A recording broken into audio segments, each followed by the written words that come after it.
Hey everybody, today I want to go over Nuvve stock. It's been pretty popular today and yesterday. As we saw yesterday, they were up over 204%. And after releasing their earnings November 13th post-market, we then saw the stock drop 44% where it currently sits today.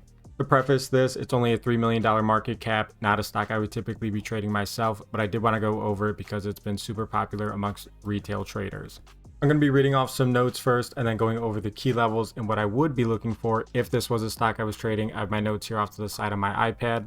To start, they have a deal with Japan to manage and control a big set of stationary batteries. Just think of this as Japan letting Nuvve run a giant battery facility. Nuvve's system decides when to charge the batteries and when to send power back into Japan's grid. They pretty much operate and can help stabilize Japan's power grid.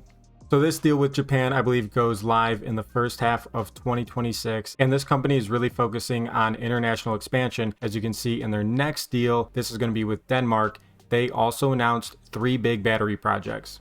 These batteries are going to total 6 megawatts of battery capacity. Overall, I'm not entirely educated on the specifics of these numbers. Maybe that's something you guys are more well-rounded in, but I just want to cover them to help you guys out a little bit. The batteries will generate revenue through 2 ways. One is going to be providing backup and stability to the electric grid. Now this is the Denmark project. The batteries will generate revenue through 2 routes. One is going to be providing backup and stability to Denmark's electric grid, and the other will be by buying energy when it's cheaper and selling it when it's higher. This project also starts early 2026 and will be in operation by late 2026. So everything is happening in 2026 for them, but they announced this, I believe, yesterday, which is why we saw a 200% rally.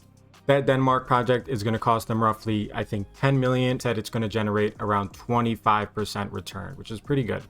At least it sounds good. I'm not too detailed in this company. And then lastly, just to wrap it up, is there anything to be concerned about? What are the downside risks? Yes, investors and analysts are still concerned about consistency and profitability. Those are the 2 main reasons that I saw being brought up yesterday when I was trying to research this company. Now I'd like to cover their key levels. As always, starting with the untradeable zone, we're looking between 0.22 and 0.27. There's that untradeable zone for you guys. Next, we're going to cover the bullish zone because that's where price just dropped from. And I have, I think, 6 levels for the bulls and 5 levels for the bears. To start, the bulls are going to first target 0.33. I will also be jumping to multiple time frames and show you guys how I got these levels. There's that first level for you. On this next jump, we're going to go to 0.375, and then the third one is going to be 0.415. So far, we have these 3 levels, and now we have 3 more to go over. Let's expand this right over there. Next, we're looking at 0.475 and 0.590. 0.5195. And the 5th level, I had them out of order. We did just miss it. It's going to be 0.5195. Massive zone for the bulls to be looking for, anywhere between 0.27 and 0.59. Now onto the downside, what should the bears be looking for? They want to see a break below 0.22 and initially target 0.207. Very short target to start. The next one's going to be 0.192. And the third one that we're going to be looking at is 0.159. There's those 2 for you guys, 0.192 and then 0.1590. The fourth is going to be 0.150, right about here. And the last one that the bears are going to be targeting is 0.1455, which is just going to be new lows. And there you guys have it, the bear zone, a lot smaller than the bullish one, but that's just because price just came from the top side and we saw that massive rally. Bears are going to look anywhere between 0.22 and 0.1455. I expanded the levels over here so you guys can kind of see where I generated them from and all the areas that I wanted to touch for each of them. I can jump to the weekly to see what this covers as well.